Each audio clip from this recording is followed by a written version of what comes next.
Greetings, flesh wound horror freaks, and welcome to another There's Always Room for Giallo elimination tournament round. I'm Daniel Shine.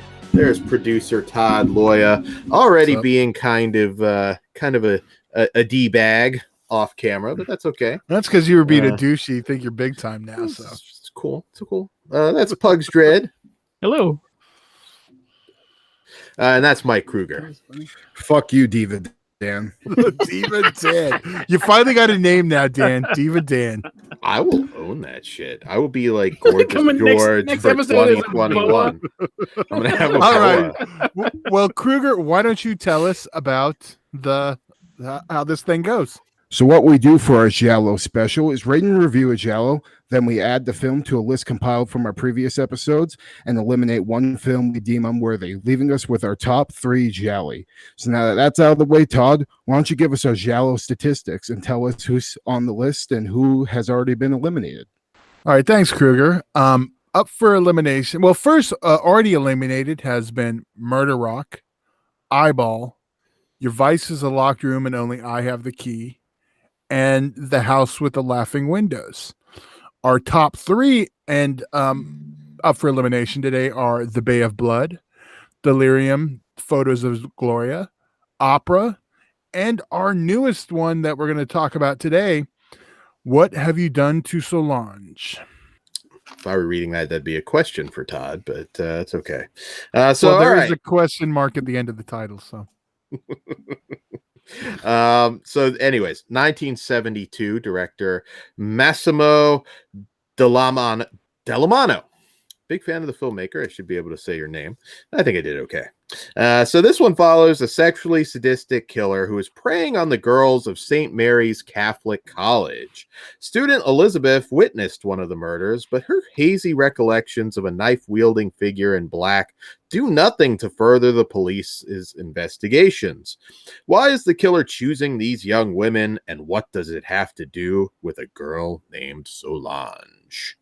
All right, so this film's notable for being the first film appearance by Camille Keaton as Solange. Not a ton of screen time, but she is certainly obviously important to the film. And this is very loosely based on an Edgar Wallace story, The Clue of the New Pin.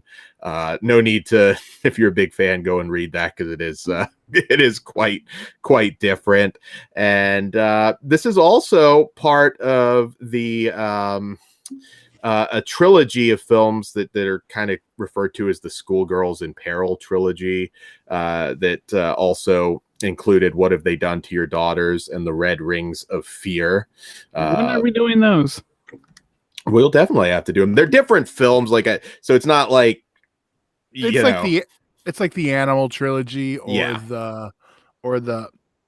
Okay, let's add those to the list then. Okay. Yeah, you're not lost if you watch in any specific order, so just FYI. So anyway, this one is the first one anyway, so it doesn't matter. You're good. You're good. It worked out. What have they done to your daughters? Also a recent Blu-ray release. It's also something you can ask Todd. Yeah. Nothing. So I've always been a big fan of this one. I remember finally I Spit on Your Grave before I think I dipped my toes in Giallo, but I was like, oh wow, the I Spit on Your Grave girl did a Giallo. I got to see this, and wow, what a reveal in this one. Talk about a movie that would be problematic in 2021. I love this one. It's such a sleazy but very well made mystery, and we're covering a wide range of Giallo. We have some of the more classy mystery based Giallos, and we have some that are quite literally, some refer to them as the porno Giallos, which we do have some of those that we're covering as well. Not literally, but so this has a lot going for it. The Ennio Morricone score, which always adds so much. some pretty nasty, not nasty by modern standards, but just the idea of Brutal. the kills. I would say is a better word for it. Like Yeah. brutal and more sexually violent than you would expect. Yes. In fact, Nicholas Refn was gonna. I think it must be dead because this was years ago. Was talking about remaking this, which would be fuck for that. Yeah, I would too, but man, I don't. I think I remember reading that too. That would be badass. Get a French director to do it. Yeah, I think it's been like 6 or 7 years though, so I have a feeling that's I'm dead sure in the that water, project's dead. Doesn't mean someone else can't resurrect it. Yeah, so basically, yeah, this is this does for women what I think hard candy does for men. So, without delving too much into it. Okay. More like what hard candy does for you, buddy. I'm talking about the down below trauma. I never liked that movie. But Pugs, you're a big fan of Down Below Trauma. What do you think of What Have You Done to Solange? And have you seen a lot of Giallo? I don't know if we've asked you that yet. I've seen some. I've seen the big ones. I never really searched them out, but like all of them that I've seen, I pretty much enjoy. And this was the first time for this one, and it includes this one. This one is actually pretty fucking solid. It tackles an issue that I find fascinating to include in either a drama or a horror movie or even a TV show. Because I think I told you guys before, like I love Law and Order SVU. This felt kind of like an SVU investigation at a certain point. Yeah, Kruger nailed it with being brutal because holy fuck, that's pretty cool. I don't want to give anything away till after spoilers, but again, with all Giallos, the ending is where it counts, and they delivered. The bodies that were left with certain things in them is fucking gnarly, and it has Pugs' approval. So, what about you, Mr. Kruger? What do you think? I like this one a lot. Some of the weaker points, though, I didn't really have like a character I really felt for, like adored, like I have in some other Giallos.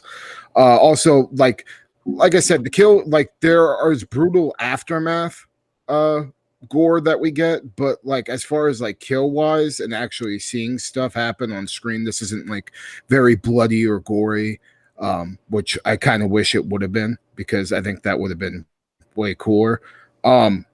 But the story is solid, and it does a good job of making you guess who the killer is and just completely throwing you for a loop. I also found the sleaze pretty amusing because, like, literally the first half hour of this movie is basically that teacher trying to cheat on his wife with the student, but she keeps like cutting them off because she's fucking, she's traumatized about the killing and all shit. Like, I thought that was pretty funny. Overall, like, it's not one of my favorites, but I do like it a lot, especially with, the fucked upness and some of the content we get that I'm sure we're going to talk about once we get over that spoiler wall. But definitely do recommend it. And I can see myself liking this one more as time goes on. And I definitely see myself revisiting it. So that being said, Todd, how do you feel about this one?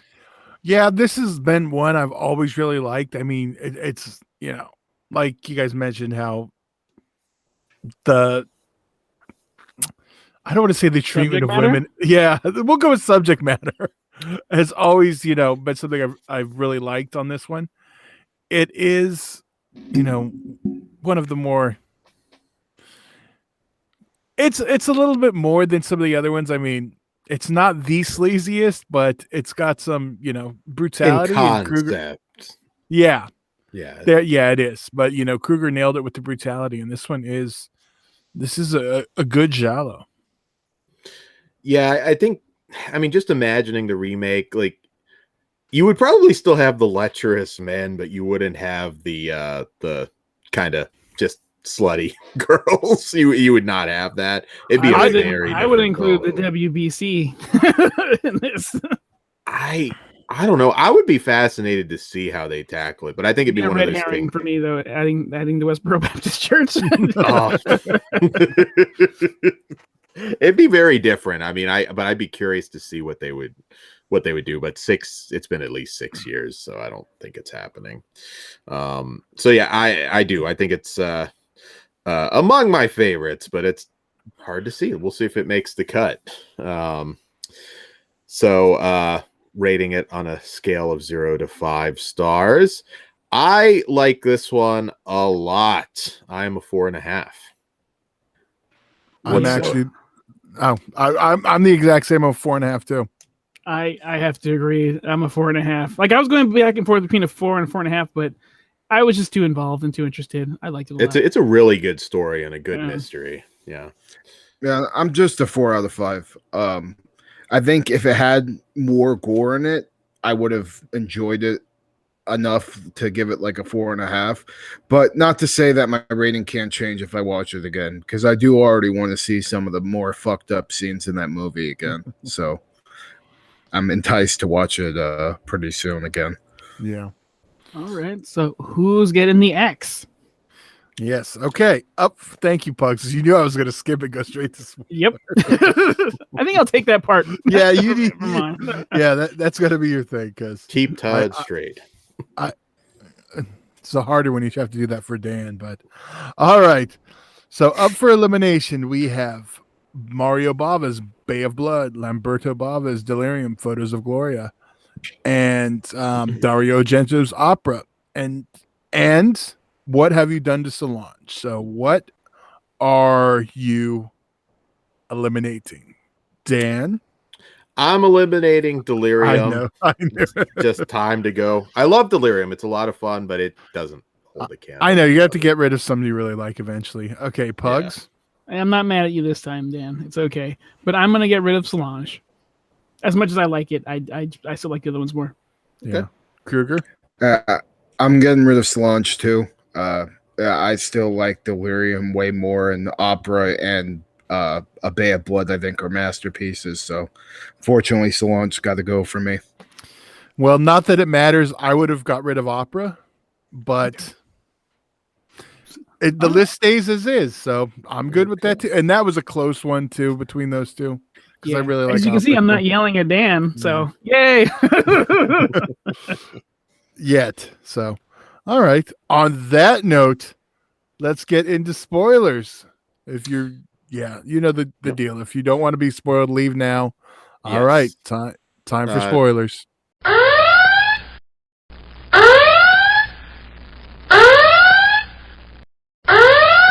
I just gotta fucking say that take off your blouse and please don't cry. Like, what a line from the teacher fucking right at the beginning. I'm like, oh, this is gonna be a fucking ride. You said that, Dan. Yeah, right. I thought the signature, like the killer's kind of signature thing, was stabbing the girls in the vag and like leaving the knife there. That was pretty fucking brutal. I wasn't like that's kind of where because I don't know, I felt it was like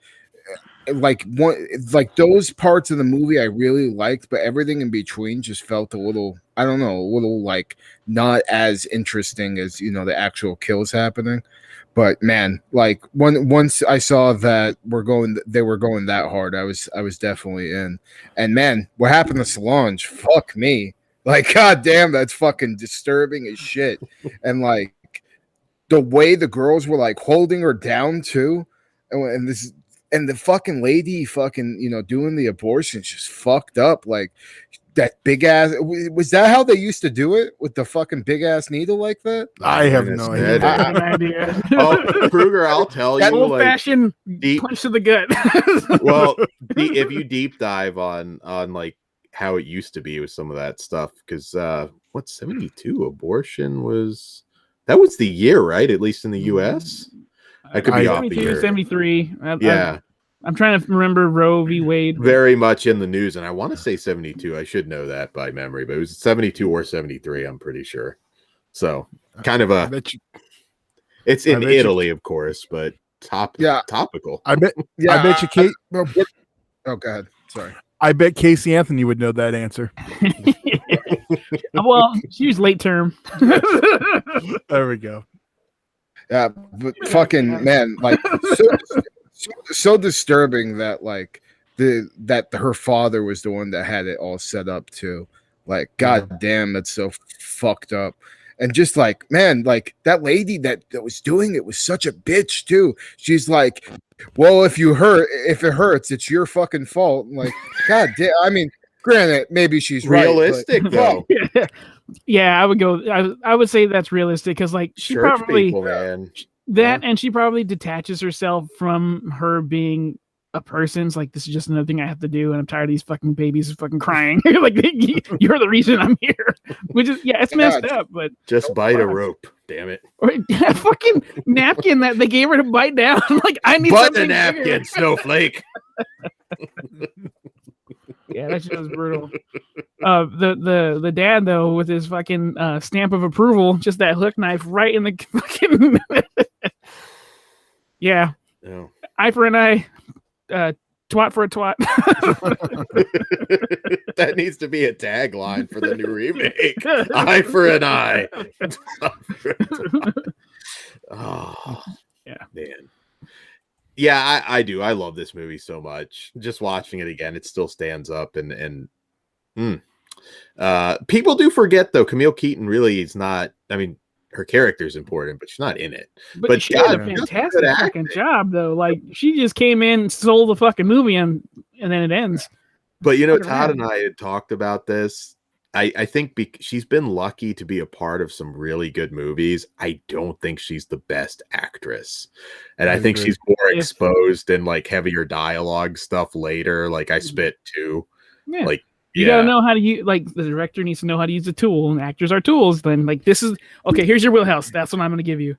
Yeah. And look, with that type of performance, she could have got some awards and shit back in the day. I don't know. I think she did great. She didn't go full Dan. She went just enough to get, story work. I'm a brilliant actor, sir. Beautiful mind, Dan. Absolutely.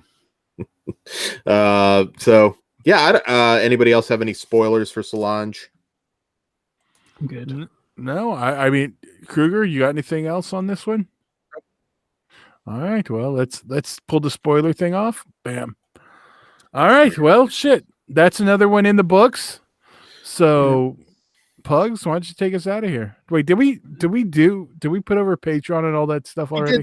We have not, but we're about to right now. Dan, you tell us about the Patreon, and I'll cover the social media bullshit.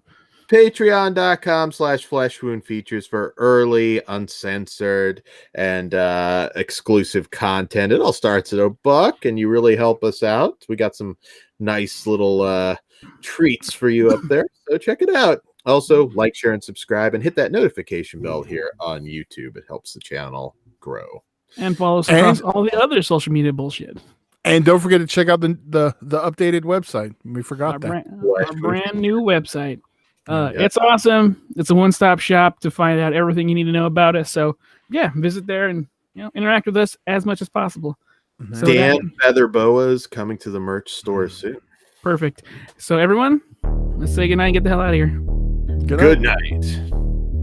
I'll see you in Disneyland. Fuck Diva Dan and stuff.